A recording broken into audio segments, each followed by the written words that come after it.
요즘 세상 돌아가는 이야기가 그렇게 썩 좋은 이야기들이 거의 없는 것 같습니다. 심상치 않다고 말할 수 있는데요. 대통령을 하겠다고 하는 분들이 여러 명이 지금 TV 뉴스에 나오고 있는데 하나같이 그 이상한 소리만 하고 있지 않는가 하는 생각을 목사로서 해보기도 하고요. 북쪽에서는 연일 검정 옷을 입은 어떤 여자가 나와가지고 협박성 메시지만 늘어놓고 있는 것도 기분이 썩 좋지 않습니다. 코로나와 관련된 뉴스들도 어느 것 하나 마음 편한 내용이 없습니다. 그러나 하나님 우리를 사랑하시는 줄로 믿습니다. 지난 목요일이었습니다. 12일이었죠. 목요일 저녁에 제 마음을 먹먹하게 하는 뉴스가 있었는데요. 인터넷 뉴스에 실린 내용을 요약을 해보면 그런 겁니다. 제주지방법원에서 재판이 있었는데 47살 먹은 남자를 이제 재판에 올려놓고 이제 무기징역을 검사들이 선고를 했습니다. 내용인즉슨 2012년부터 2016년까지 5년에 걸쳐서 자기 친딸 두 딸을 200차례 이상을 성폭행을 했다는 사건입니다. 그 부인과 이혼을 하고 혼자 살면서 이제 애들을 자기 친딸을 200차례가 넘도록 성폭행해서 이제 재판을 받고 있는 뉴스가 잠깐 나왔는데 어쩜 이런 일이 벌어질까 하는 속상함이 제 마음속에 있었고요. 그럼 물론 좀 좋은 얘기도 있습니다. 똑같은 12일 날 있었던 사건인데요. 7살 먹은 친딸을 혼자 키우는 아빠 이야기가 또 뉴스에 떴죠. 인터넷 뉴스에 아주 많이 회자가 됐는데요. 7살짜리 딸을 혼자 키우는 이 아빠 남자가 식당에서 일을 하고 있었는데 이제 실직을 하면서 재정적으로 많이 어려움이 있었대요. 그래가지고 이제 먹고 사는 것조차도 힘들어서 기초생활수급자로 이제 살고 있었는데 이제 마침 7살짜리 딸의 생일을 맞이했습니다. 그래서 이제 아빠가 계란을 몇 개 사다가 요리사니까 계란을 요리해가지고 이제 딸의 생일상을 차려주었는데 딸이 밥을 먹다가 아빠한테 이렇게 얘기를 합니다. 아빠 나 피자 먹고 싶어 라는 얘기를 했다는 겁니다. 이 말을 들은 아빠의 마음이 먹먹해지니까 이제 돈은 없으니까 그때 당시에 그 아빠가 가지고 있던 돈은 모두 합쳐가지고 571원이었습니다. 돈은 없으니까 그래도 문자를 보내가지고 이제 피자 가게에다 문자로 주문을 넣었습니다. 어려워서 돈이 없는데 피자 한 판만 보내달라고 한 문자를 보내면서 20일 날 기초생활비가 나오면 그때 드리겠다라고 하는 문자를 보냈습니다. 피자 가게 주인이 그 문자를 받아보고 아무 소리 하지 아니하고 큰 피자를 거기다가 치즈볼이라고 하는 토핑을 더 많이 얹어가지고 피자를 보냈습니다. 보내면서 계산서에는 결제 완료라고 썼고요. 그리고 그 피자판에다가 매직으로 크게 썼어요.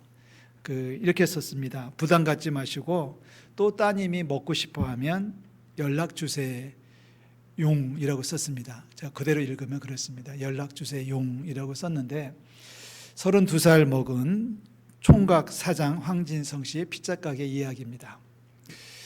인터넷 하시는 분들 혹시 지금 보고 계시다면 571이라고 하는 아라비아 숫자만 치더라도 이 이야기가 쭉 인터넷에 회자되고 있습니다.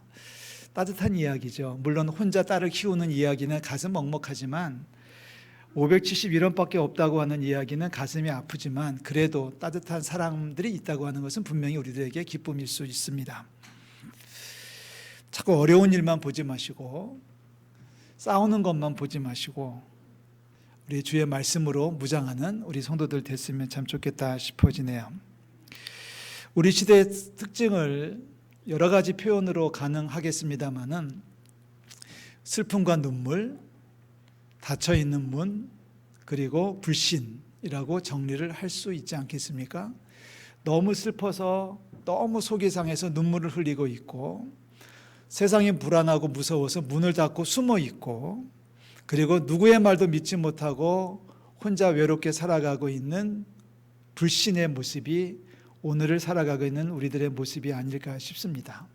그런데 이 세 가지의 특징은 사실은 요한복음 20장을 읽다가 확인하고 있는 말씀의 내용입니다. 요한복음 20장에 보면은 눈물과 닫힌 문과 불신이 나란히 등장을 하고 있습니다. 자, 오늘 이 말씀을 살펴보려고 하는데요.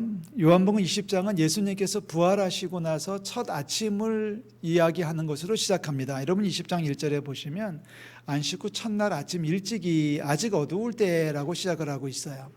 안식 후 첫날 예수님이 부활하시고 나서 첫날 아침이 됐을 때 막달라 마리아라고 하는 어떤 여자가 무덤을 찾아갑니다. 무덤을 찾아가서 어떻게 하면 좋을까 하고 이제 걱정 반 또 근심 섞인 두려움 반 이렇게 해가지고 이제 무덤을 찾아갔는데 막상 도착해서 보니까 무덤 문을 가로막고 있는 큰 돌이 옆으로 굴려져 있습니다. 깜짝 놀란 마리아가 더 이상 들어가지는 못하고 되돌아서 베드로가 있는 곳으로 달려옵니다. 베드로와 또 다른 제자, 예수님이 사랑하시던 제자라고 되어 있습니다만은 그 제자 요한을 이야기하겠죠. 그러니까 베드로와 요한에게 와가지고 보고를 합니다. 이렇게 가봤는데 가보니까 이런 일이 있습니다 하고 보고하니까 베드로와 요한이 서둘러서 현장으로 달려왔습니다. 요한이 먼저 도착을 했고 베드로는 조금 늦었는데 요한은 밖에 그냥 머물러 있었고 베드로는 용기 있게 무덤 안을 들여다봅니다. 들여다보니까 예수님의 시신을 쌌던 세마포가 이렇게 정리가 돼가지고 옆에 놓여져 있고 예수님의 얼굴을 쌌던 수건은 또 다른 쪽에 또 이렇게 정리가 되어 있는 것을 발견을 하게 됩니다. 자, 제가 7절 말씀을 이야기했는데요. 아쉬운 것은 베드로와 요한이 그 상황을 확인하면서도 부활하신 예수님을 찾지는 않습니다. 그러면서 10절에 보니까 두 제자가 자기들의 집으로 돌아가 버렸습니다. 돌아갔습니다. 자, 그러니 이제는 막달라 마리아만 혼자 남아 있는 겁니다. 무덤에. 아직 날이 밝지 않아서 어둑어둑할 때에 막달라 마리아는 용기 있게 무덤을 지키고 있는데 얼마나 슬펐겠습니까? 얼마나 놀랍겠습니까? 얼마나 무서웠겠습니까? 그래서 마리아는 눈물을 흘렸다라고 얘기합니다. 11절에 보니까 마리아는 무덤 밖에서 울고 있더니라고 되어 있습니다. 서서 울고 있었다. 예수님을 잃어버렸다고 하는 마음에서 슬픈 거죠. 어떻게 할지 몰라서 황당한 거죠. 뭐 슬픔이, 억울함이, 뭐 여러 가지 감정이 막 복받쳐 올라오니까 마리아는 울고 있었는데 이 용기 있는 여자 마리아는 울면서 몸을 구부려 가지고 무덤 안을 들여다보았다는 거예요. 무덤 안을 들여다보는데 그 무덤 안에는 흰 옷 입은 천사가 둘이 있었습니다. 그러면서 마리아에게 묻습니다. 왜 울어요? 라고 물어요. 왜 우니? 라고 물어요. 왜 우세요? 라고 물었더니 마리아가 대답하죠. 13절에 보니까 사람들이 내 주님을 옮겨다가 어디 두었는지 내가 알지 못함입니다. 주님이 돌아가신 것도 억울해 죽겠는데, 슬퍼 죽겠는데, 너무 억울하고 슬픈데 주님의 시신조차도 지금 잃어버렸으니 지금 마리아는 엉엉 울고 있는 거예요. 내 주님을 옮겨다가 어디 두었는지 내가 알지 못합니다. 이렇게 이제 답변을 했습니다. 그런데 그때 14절이죠. 예수님이 뒤에 계신 거예요. 그런데 마리아는 몰라요. 근데 예수님께서 마리아에게 얘기합니다. 여자여 어찌하여 울며 누구를 찾느냐라고 물었더니 마리아가 똑같은 이야기합니다.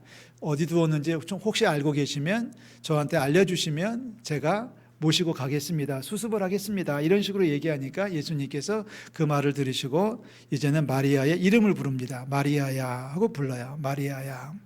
16절이죠. 그리고 예수님께서 부활하신 당신의 모습을 보여주셨습니다.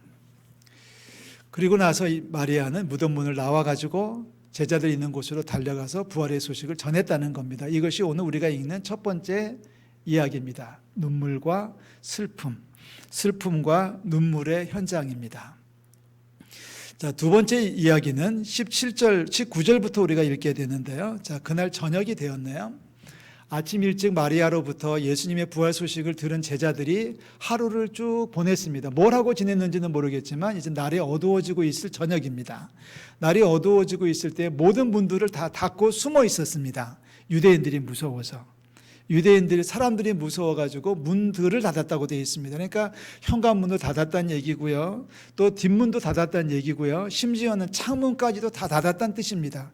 그만큼 사람들과 떨어지고 숨으려고 하는 모습이 여기에 적나라하게 보여지고 있어요. 사람들이 무섭고 바깥 세상이 무서워가지고 불도 켜지 않은 채 숨어서 숨도 쉬지 않고 숨죽이고 있는 제자들의 모습이 어쩌면 오늘 우리들의 모습일 수도 있지 않겠습니까? 자, 예수님께서 오셨습니다. 문들은 닫혀 있었지만 예수님에게 닫혀 있는 문들은 아무 문제가 없겠죠. 열고 오실 수도 있고 뚫고 오실 수도 있는 분이니까 예수님이 그 가운데 들어오셔서 제자들에게 이렇게 인사하십니다. 21절에 보니까 뭐라고 인사해요? 너희에게 평강이 있을지어다. 다 같이 한번 해볼까요? 우리에게 평강이 있을지어다. 아멘. 인사하시는 거예요. 축복하시는 거예요. 너희에게 평강이 있을지어다. 지금 제자들은 사람들이 무섭고 세상이 무서워서 문을 다 걸어 잠그고 숨죽이고 숨어 있는데 예수님께서 오셔가지고 하시는 말씀은 너희들에게 평강이 있을 거야 라고 축복해 주셨어요. 그러면서 당신이 부활하셨다는 사실을 확인해 주기 위해서 손과 옆구리에 난 상처를 보여주셨습니다. 그리고선 예수님이 어디론가 또 떠나가셨겠죠. 자, 여기까지가 두 번째 무대라면 세 번째 이야기는 이제 8일 뒤, 여덟의 뒤에 일어나지 않습니까? 예수님이 제자들 가운데 오셨을 때에 그 가운데에 도마라는 제자가 없었어요.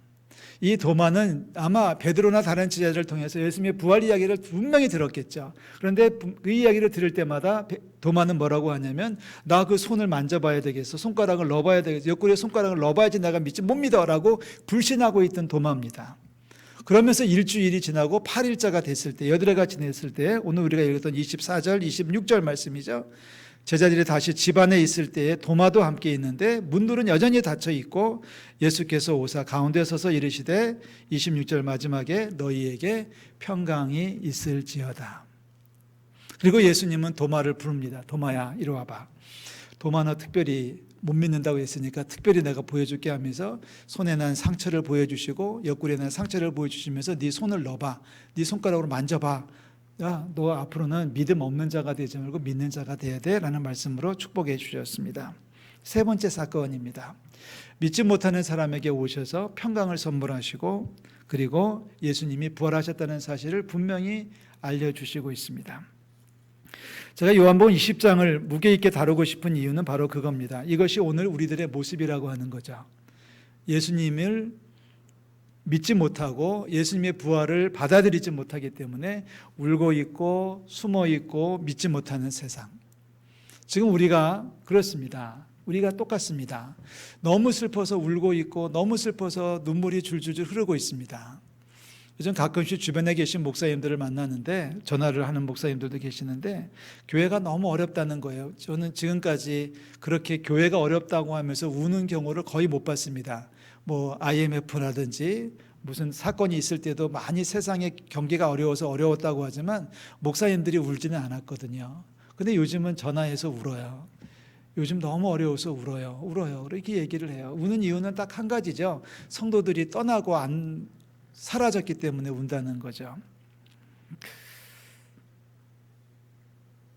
우리들에게도 눈물이 지금 많습니다. 지금 그래도 교회 오신 분들은 그래도 괜찮을 것 같아요. 그런데 세상 사람들은 지금 얼마나 많이 우는지 몰라요. 사업이 어려워서 울고 가정이 깨져서 울고 건강을 잃었기 때문에 울고 하면서 눈물을 흘리는 분들이 많이 계시는데 지금 마리아가 무덤 밖에 서서 우는 모습과 그렇게 다르지 않을 것 같습니다.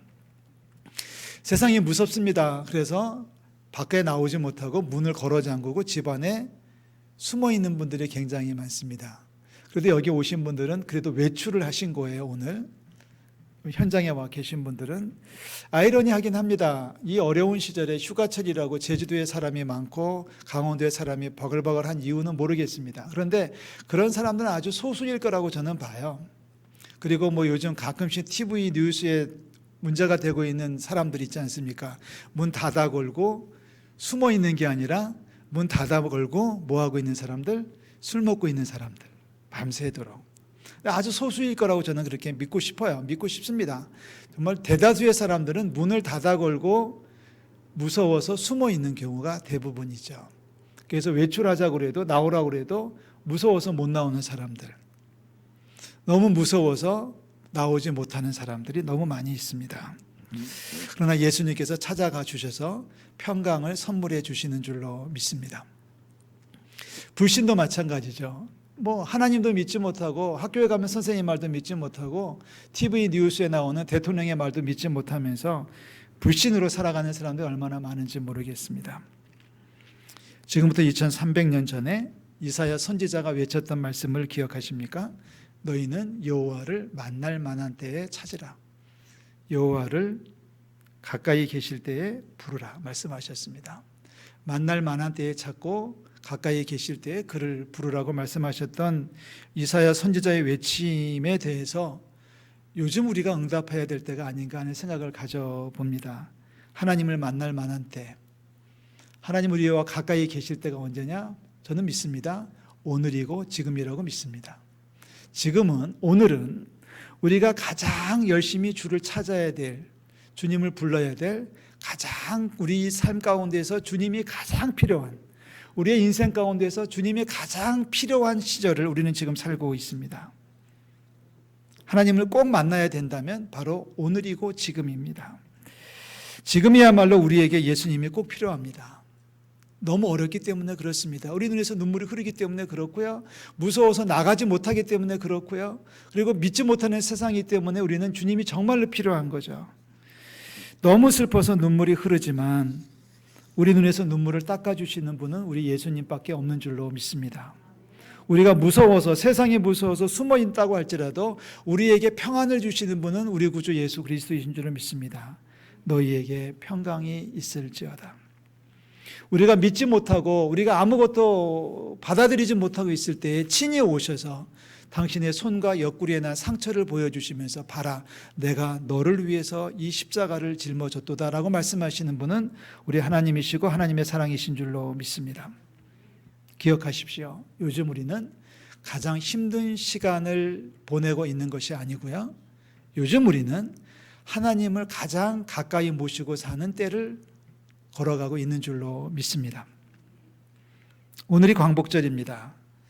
광복절 76주년을 맞이했습니다. 제가 둘러보면 권사님들 연사가 지긋하십니다마는 1945년 76년 전에 아마 태어나신 분들도 계실 거고요. 우리 장로님들 연로가 연세 많으신 분들은 뭐 그 이전에 이미 태어나셨지만 아마도 제가 추측할 때는 기억이 별로 없을 것 같아요. 그때는 어렸을 때니까 그렇습니다.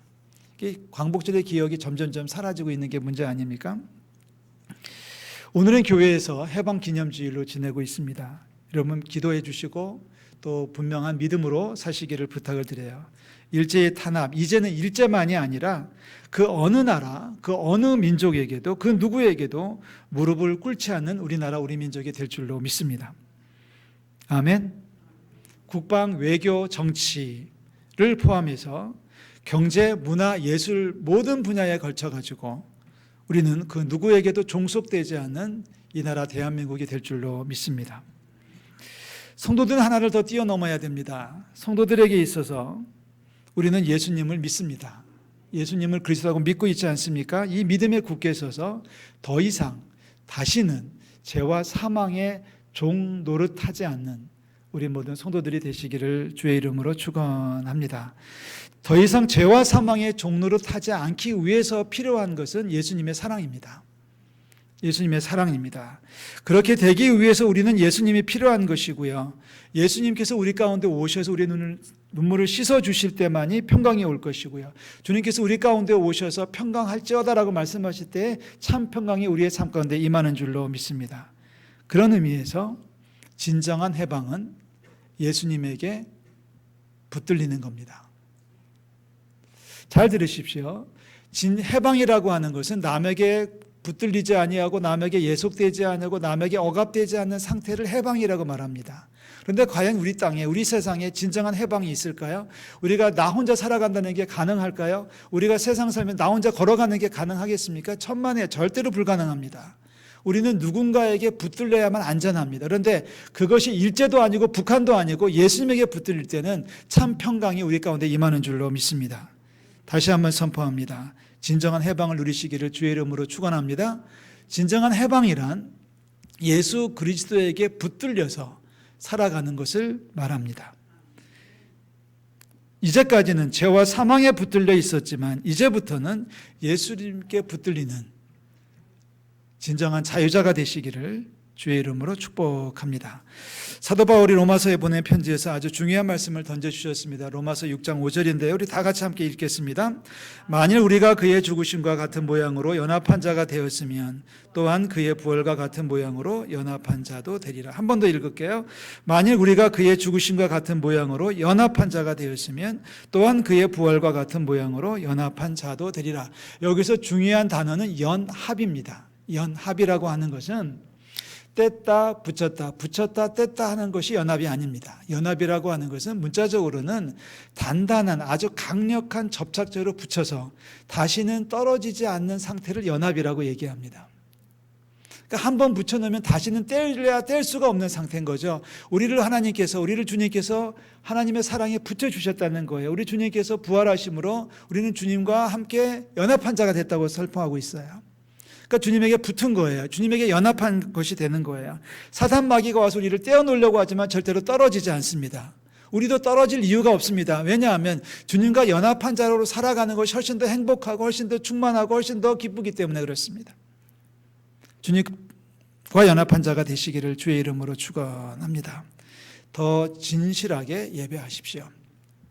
주님에게 연합한 자로 살아간다고 하는 것은 더 진실하게 연합한 자가 된다는 것은 더 진실하게 주님 앞에 예배하는 것을 의미합니다. 예배 한 번의 예배에 집중하셔야 되고요. 우리 온라인으로 예배하는 분들에게 권면합니다. 어려울 때이기 때문에, 그래서 주님이 더 필요하기 때문에 어떠한 예배를 한다 할지라도 더 신중하게, 더 진실하게, 더 뜨겁게 예배할 때에 연합한 자가 돼서 세상을 능히 이기게 될 줄로 믿습니다. 몇 달 전에 우리는 2021년 경건생활 지침을 말씀을 드린 적이 있습니다. 다시 한번 확인해 주시기를 부탁드려요. 여러분 카드가 잊어버리셨다면 여러분 주보에 그 경건생활 지침에 계속 게재가 되고 있는데요. 여러분 보십시오. 매일 아침 말씀과 기도로 하루를 시작하는 것, 이게 연합한 자의 모습입니다. 아니, 아침에 일어나가지고 주님하고 같이 대화하고 주님 앞에 기도하고 말씀으로 살아가야 되는 거죠. 두 번째, 일주일에 하루 새벽 기도에 참석한다. 많은 날을 모든 날이 새벽에 주님을 만나야 되는 날이지만 형편이 허락하지 못한다면 그래도 하루만이라도 새벽을 깨워서 주님을 부를 수 있어야 된다. 그리고 바쁜 일정이지만 퇴근길이든 낮이든 언제든지 주님 앞에 나와 교회에 와가지고 하루 잠깐이라도 교회 땅을 한번 밟았으면 좋겠다. 세 번째, 일주일에 한 번 이상은 주변 사람들에게 복음을 증거한다. 중요한 것 다섯 번째, 일주일에 3번 이상 믿는 사람들과 영적인 교제를 이루어간다. 전화를 하든지 만나지 못하니까 아니면 문자를 보내든지 해서 그 믿음 안에 승리하세요, 하나님 앞에 늘 감사함으로 사세요, 그런 말을 할 수 있고 들을 수 있을 때에 우리는 연합이 흔들리지 않을 거예요. 중요한 질문을 던지고자 합니다. 사랑하는 성도 여러분, 지금 여러분들은 포로입니까? 자유인입니까? 지금 포로입니까? 자유자입니까? 더 이상 죄와 사망의 종로를 타는, 죄와 사망에 붙들려서 끌려다니는 인생이 되지 않기를 주의 이름으로 축복합니다. 하나님 우리를 풀어주셔서 해방시켜 주셨어요. 그런데 우리를 아주 알아서 살아가라고 말씀하신 게 아니라, 야 얘들아, 다시는 죄와 사망의 종로를 타지 말고 죄와 사망에 끌려다니지 말고 지금부터는 예수님하고 뭐한 자가 되라? 연합한 자가 되라. 예수님에게 붙들린 자가 되라. 그렇다면 여러분 새겨 들으십시오. 우리는 지금 자유인이 아닙니다. 지금 우리는 예수님의 포로입니다. 아니, 예수님의 포로가 돼서 살고 싶습니다. 예수님에게 붙들려서 살아가고 싶습니다. 저 혼자 막 가는 인생이 아니라, 저 혼자 막 여기저기 방황하는 인생이 아니라 예수님에게 그냥 꼭 품에 안겨가지고 꼭 붙들려가지고 예수님 우리를 꼭 안아주셔서 원수 마귀 사탄이 틈타지 않도록 우리를 지켜주시는 그 행복을 누리고 싶어요. 여러분도 그러한 행복을 누리시기를 주의 이름으로 축원합니다. 우리는 예수님에게 붙들린 예수님의 포로예요. 그런데 예수님 우리를 사랑으로 감싸주신단 말이죠. 어렵습니다. 세상이 어렵습니다. 그죠? 너무 어려워요. 눈물 나죠? 문을 열 수도 없죠. 믿지 못하겠죠. 그러나 감사한 것은 예수님이 오신다는 거예요. 예수님이 오셔서 우리를 불러주시고, 이름을 불러주시고, 우리에게 축복해 주시고, 평강을 선물해 주시고, 우리를 사랑해 주십니다. 세상을 살지라도 사랑에 묶여서, 사랑에 잠겨서 살아갈 때 우리를 세상에서 승리하게 될 줄로 믿습니다. 주님 사랑으로 세상을 살아가는 우리 성도들 되시기를 주의 이름으로 부탁을 드리고요. 우리 주님의 은혜와 평강이 늘 함께 하시기를 주의 이름으로 축원합니다. 기도하겠습니다. 하나님 아버지, 은혜와 사랑을 감사를 드립니다. 우리의 눈에서 눈물이 흐릅니다. 하나님, 한숨이 나옵니다. 하나님 아버지, 세상이 두려워서 밖에 나가기조차 두렵습니다. 하나님 아버지, 믿지 못하겠습니다. 그러나 하나님, 우리의 마음을 다스려 주심에 감사드립니다. 눈물을 흘리고 울고 있는 마리아를 찾아가신 주님, 하나님, 문을 닫고 숨어있는 제자들을 찾아오셔서 평강을 선물하시는 주님, 믿지 못하겠다고 발버둥치는 도마를 찾아주셔서 우리 주님의 옆구리를, 손바닥을 보여주시는 주님, 주님은 우리의 사랑이시고 우리 주님은 우리의 소망이신 것을 고백합니다. 이제는 주님에게 붙들려 살아가기를 원합니다. 더 이상 죄와 사망의 종노릇하지 않게 하시고 이제는 주님에게 붙들려서 주님의 제자로, 주님의 친구로, 주님의 백성으로 살아가는 축복을 더하여 주시옵소서. 우리를 붙들어 주시되 꼭 안아주시고, 우리를 안아주시되 절대로 놓지 말아 주시고, 우리를 보호하시되 눈동자처럼 보호하시고, 주님 그 큰 신품에 우리를 안아주시옵소서. 주님의 품 안에서 평강을 누립니다. 행복을 누립니다. 주여 감사를 드립니다. 주님과 함께 세상을 살아가는 축복을 더하여 주시옵소서. 예수 그리스도의 이름으로 기도하옵나이다. 아멘.